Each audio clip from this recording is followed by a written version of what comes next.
Hi friends. So నేను Vemula Srinivas Padmashali, Indian institute of international digital marketing service provider. So యాక్చువల్గా ఈరోజు మనం డిజిటల్ మార్కెటింగ్లో వెబ్సైట్ డిజైన్ అండ్ డెవలప్మెంట్కి సంబంధించిన సబ్జెక్ట్ గురించి మాట్లాడదలుచుకున్నాను. నేను యాక్చువల్గా వెబ్సైట్ డిజైన్ అండ్ డెవలప్మెంట్లో చాలా రకాలు ఉంటాయి. లైక్ డిఫరెంట్ వెబ్సైట్స్ ఉంటాయి, తర్వాత డిఫరెంట్ యాప్స్ ఉంటాయి. మన దగ్గర ఏంటంటే బేసిక్గా ఒక వెబ్సైటు 5000 రూపీస్కే మనము నాన్ కోడింగ్ వెబ్సైట్ చేస్తున్నాము.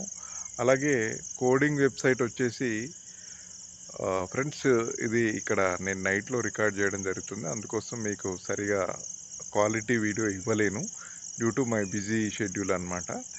సో ఇక్కడ కంటెంటే చూడండి, మీరు క్వాలిటీ కానివ్వండి, బ్యాక్గ్రౌండ్ కానివ్వండి, ఇవన్నీ మీరు పట్టించుకోకండి. నేను చెప్పే సబ్జెక్ట్ మాత్రం వినండి ప్లీజ్. సో ఇక్కడ వచ్చేసి డిఫరెంట్ వెబ్సైట్స్ ఉంటాయి, అవన్నీ కూడా మనం తక్కువ రేట్కి చేస్తున్నాము. బేసిక్ వెబ్సైట్ ఒక 5 పేజీలది మనం 4999కి చేస్తున్నాము. అలాగే కోడింగ్ వెబ్సైట్ వచ్చేసి మనము 15,000కే చేయడం జరుగుతుంది అనమాట.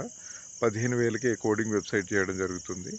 సో ఈ వెబ్సైట్ అసలు ఎందుకు ఉండాలి, ఒక బిజినెస్కి వెబ్సైట్ ఎలా ఉపయోగపడుతుంది అంటే, వాళ్ళ బ్రాండ్, వాళ్ళ బిజినెస్ గురించి పబ్లిక్కి తెలియడానికి, ప్లస్ కొత్త బిజినెస్ ఎంక్వైరీస్ రావడానికి, అలాగే వచ్చిన కస్టమర్స్కి ఆఫర్స్ ఏమున్నాయి, వాళ్ళు ఎలాంటి ఇన్ఫర్మేషన్ పాస్ చేసినా కూడా వాళ్ళకి రీచ్ అవ్వడానికి ఇది హెల్ప్ అవుతుంది. కాబట్టి వెబ్సైట్ అనేది ఒక ఇన్వెస్ట్మెంట్ లాగానే చూసి దాని నుంచి రిటర్న్స్ ఎక్స్పెక్ట్ చేయడానికి చూడండి తప్పితే అది ఖర్చులా భావించొద్దని నేను చెప్పదలుచుకున్నాను.